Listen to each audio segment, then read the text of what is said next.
La Gemara nous enseigne dans le traité Baba Batra d'Afpouf Kav Gimel, Reuya Aïta Bechora Latzet Mirachel.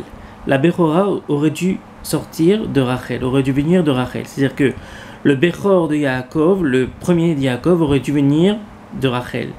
Dirtiv, Ele Toldot Yaakov Yosef. Et là, chez Kadmata, Léa Berachamim. Mais Léa, par la force de sa prière, donc elle a réussi à devancer sa sœur.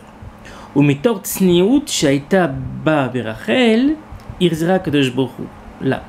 Mais grâce à cette tsniout, par le sroud de cette tsniout, Rachel a récupéré la Bechora qui avait été prise par Léa.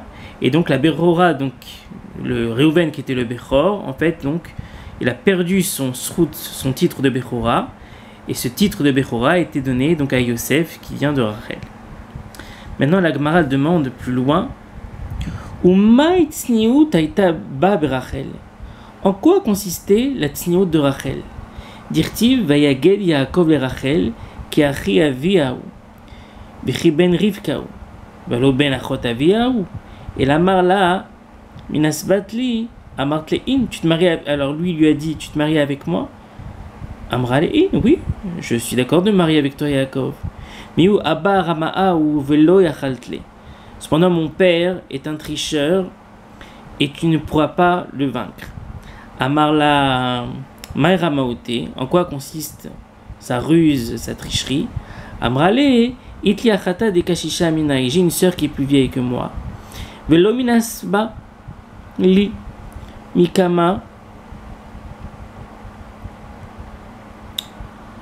Velo minasba li mikama. Et elle ne s'est toujours pas mariée. Amarla arrive ani beramaout. Il lui a dit, Jacob, je serai son frère dans cette ruse. Ou misharou les tzadiké et les sagouillés beramaouta. Est-ce que c'est permis à un tzadik d'agir avec ruse, avec tricherie? Oui.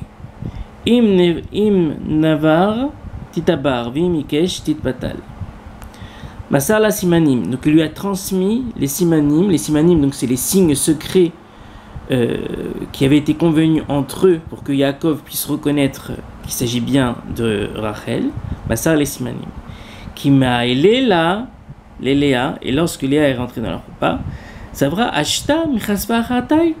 Ma sœur va avoir honte lorsque Yaakov va voir, lorsque Yaakov va demander les simanim et elle ne saura pas quoi faire. Il va comprendre qu'il ne s'agit pas de Rachel mais de Léa. Masartinu niala.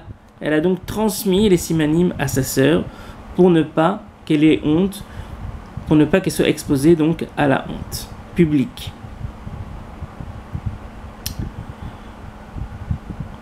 Vaïno dirtiv, vaï baboker vine iléa. Mirla dadashta lavle aï. Et la mitor simanim chez Masar la Yaakov le Rachel ou Masarta le Léa lo aveyada. Et donc Yaakov ne s'est rendu compte de rien puisque Léa savait les simanim et le Midrash dit aussi que Rachel s'était cachée sous le lit pour simuler la voix de Léa. Donc Yaakov ne s'était rendu compte de rien.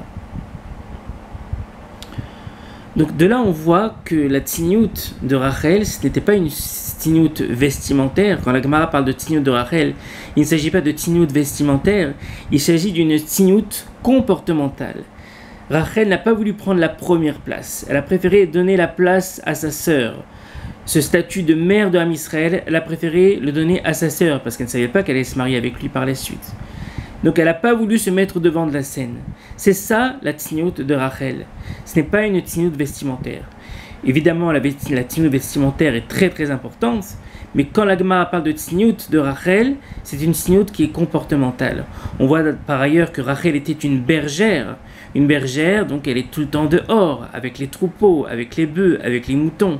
C'est pas une femme qui était tout le temps entre quatre murs à la maison en train de tricoter. Non, elle était tout le temps dehors. Et donc, elle aurait pu être accostée par tout homme. Et malgré tout, la Gemara la considère comme tsnoua.